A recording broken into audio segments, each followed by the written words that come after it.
Hello, everyone. Welcome back. This is Matt Steele coming to you again with another movie review. Today, we're going to briefly discuss The Last Jedi. I didn't know what I wanted to do with this movie.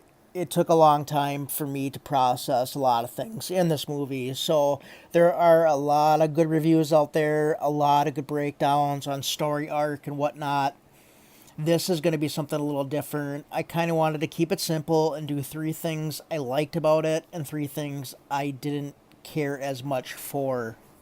This is a commentary of sorts, so there will be elements of the movie I will obviously be discussing. So if you want to go in fresh and don't want to know a whole lot about the movie, why are you listening to this to begin with? But anyway, if you do want to go in fresh, come back later and we can discuss. So I'm just going to assume that everyone that is listening to this has their certain opinions about the movie and whatnot. So I did want to start simple and do three things first off that I think could have been improved upon or possibly done differently where I would have enjoyed it a little more than I did. And I'll tell you what my overall thoughts and feelings were at the end. So we'll start off with the three things I didn't care as much for. The first thing that really kind of bothered me a little bit was the story. The story really seemed to drag. It didn't seem to go anywhere. There was a good beginning and a very good end. The entire middle section of the movie was like watching OJ Simpson outrun the LAPD in his Ford Bronco going 40 miles an hour. It just, nothing happened. It went really slow. You knew how it was going to end from the trailers. You knew that there was stuff you haven't seen yet. There was only really one way it could end. But the whole middle part of the story was just kind of a snooze. The storylines didn't really go anywhere.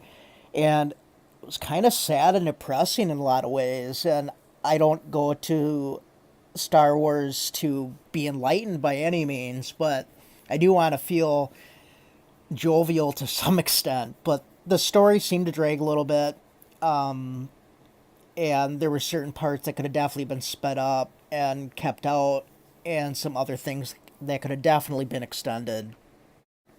Second thing that kind of bothered me, this is going to tail end what I just talked about, is I think Disney is trying to do some things with the Star Wars property that they probably shouldn't be doing.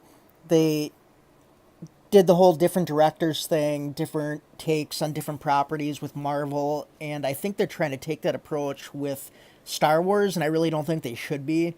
There were a lot of story arcs in The Force Awakens with Rey. Where does Snow come from? All these good backstories, and would they have got in the way of the progression of the story? I don't think so. On just talking a little bit about them, it was just Snoke, gone. Rey, oh, here's your parents. Don't care. Stories tossed aside. Some really cool things they could have done. And I don't think it would have dragged this story out any more than it already was by any means. So I think the storylines that got tossed aside was something they could have taken with a little more care. And I get they might try to be doing some spin-offs and books and other property, and it's all about money these days. We get that, but let's do us fans a little more justice on addressing that a little more than they did. Third thing that I think could have been addressed a little bit differently was the whole casino backstory with getting Benicio del Toro. Total waste of a character, or maybe they shouldn't even have had it. I don't know. It was super, didn't even feel like it fit in the movie. It felt like Del Toro was acting in a totally different movie. But to be honest with you, I didn't care for it. They could have cut that out completely and added some other things and completely been fine. So the choice of the casino planet and Del Toro's character was a little odd. All right. Now we can move on to three things that I thought were pretty cool in the movie. Um, there were actually a lot of cool things that I liked in the movie, but these are the three things that really stood out to me that made the movie worth it. First thing I really liked was the opening scene, the opening attack, when the Resistance is trying to escape and Poe is leading the attack on the dreadnought. He's taking out the surface cannons so the bombers can come and take it out. I thought that was a really cool scene, really well done. Forget the physics of bombs dropping in space with gravity. It doesn't matter. It was a cool scene. I liked a lot of what the character captain of the dreadnought brought. I thought they could use that guy even more in the movie. I thought he brought his character really well, and it was a really cool scene, and I liked when they took that thing out. Second thing I really liked was the training on the island. I think there were some really good character moments between Luke and Rey, and some really good flashback scenes to Ben Solo, Kylo Ren, and when she was training on the island, talking about the flashbacks and who did what, and was it Luke who attacked Kylo Ren first, or was it Kylo Ren who was evil first and attacked Luke? There was a lot of cool things on that island. There were some really weird moments as well that didn't seem to fit, but even Yoda, old school puppet Yoda, showing up at the end and torching the books and laughing at Skywalker and saying how much he missed him. I thought that was a really cool character moment. And most of those island shots were beautifully done. I liked the characters involved in them quite a bit, and it moved along the story for me during really slow times. And the very last thing of my top three favorite things in The Last Jedi was obviously the last battle between the First Order, the Resistance on the planet of Crate, I believe it was. It was very cool, very short, but there was a lot of action, a lot of good scenes. One of which was my favorite was when Luke Skywalker showed up and he walked out the door that the First Order just cracked open like a boss, and he walked out there to confront the entire First Order's ground assault. And Kylo Ren orders the entire force to fire everything we have on that man. And you knew as soon as that was going to happen that Luke was going to emerge from that unscathed, and which he does.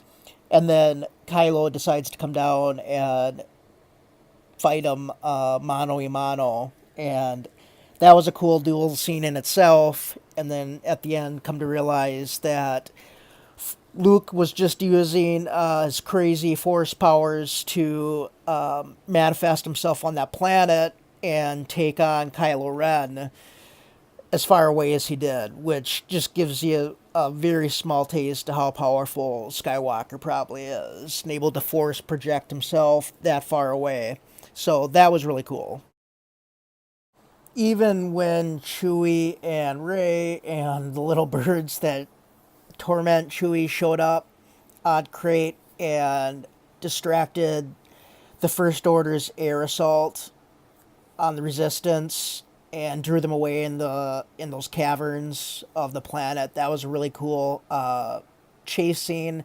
I think they probably could have even done more with that, but I think they probably decided not to in order to save some time with some other storylines that they decided to pursue. But those were some really cool scenes on that planet as they were, so I really enjoyed that. So those were three things I didn't care as much for, and three things I really did appreciate as far as the film. It was a different Star Wars in many ways. It was a very drastic change from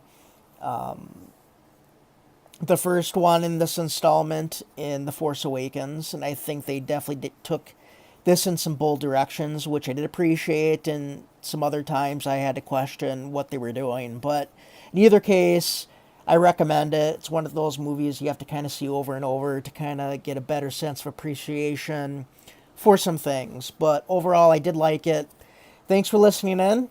Take care, and we'll talk to you next time.